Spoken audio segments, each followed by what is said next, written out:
BC Bhavan freelance photo and videographers అసోసియేషన్తో R Krishnaiah సమావేశమయ్యారు. Photo స్టూడియోల దీనస్థితిని గమనించి రాష్ట్ర ప్రభుత్వం ఆదుకోవాలన్నారు.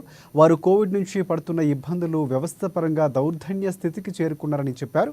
ముఖ్యంగా ఫోటోగ్రాఫర్లకు సబ్సిడీ రుణాలు, ఫోటో భవన్ కోసం స్థలం, ప్రభుత్వ గుర్తింపు కార్డు కేటాయించాలని రాష్ట్ర ప్రభుత్వాన్ని కోరారు.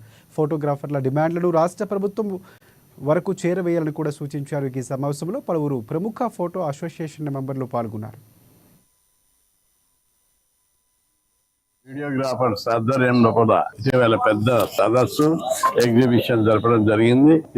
ఈ అసోసియేషన్ కు ఇంతవరకు బిల్డింగ్ లేదు, ఆఫీస్ లేదు. అందుకే రాష్ట్ర ప్రభుత్వానికి డిమాండ్ చేస్తున్నాం, వారికి స్థలం కేటాయించి ఒక రాష్ట్ర స్థాయి ఆఫీసు, సిటీ ఆఫీసు కట్టాలని. అందుకు చిక్కడపల్లి 100 గదాలు, వాళ్ళు ఎక్కువ అడుగుతున్నారు. 100 గదాలు 200 గదాలు అడుగుతారు. వాళ్ళ డిమాండ్ న్యాయమైంది, సమంజసమైంది, వెంటనే కేటాయించాలని డిమాండ్ చేస్తున్నారు. అంటే వాళ్ళకు బ్యాంకు సబ్సిడీ రుణాలు ఇవ్వాలి. చాలా ఇది స్వయం ఉపాధి పథకం.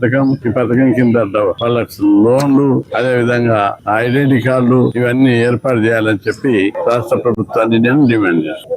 ఈ freelance photo and videographers association ద్వారా ఈ రోజు జాతీయ బీసీ సంక్షేమ సంఘానికి వచ్చిన ఈ విన్నపంలో ఈ వీడియోగ్రాఫర్స్ అసోసియేషన్ కి కరోనా అనంతరము వీళ్ళు తీవ్రమైన ఆర్థిక ఇబ్బందుల్లో కూరుకుపోయారు. వీరికి ప్రభుత్వం తక్షణమే స్పందించి వాళ్ళకి ఆర్థిక సహాయం చేయడం, వాళ్ళకి కావాల్సిన వీడియో, ఆడియోకి సంబంధించినవి, ఫోటోగ్రాఫర్ సంబంధించిన పరికరాలు కొనుగోలు చేయడానికి ప్రభుత్వ బ్యాంకుల ద్వారా వాళ్ళకు సబ్సిడీతో కూడిన రుణాలను ఏర్పాటు చేయాలని, అలాగే వీడియోగ్రాఫర్స్ ఆధ్వర్యంలో కూడా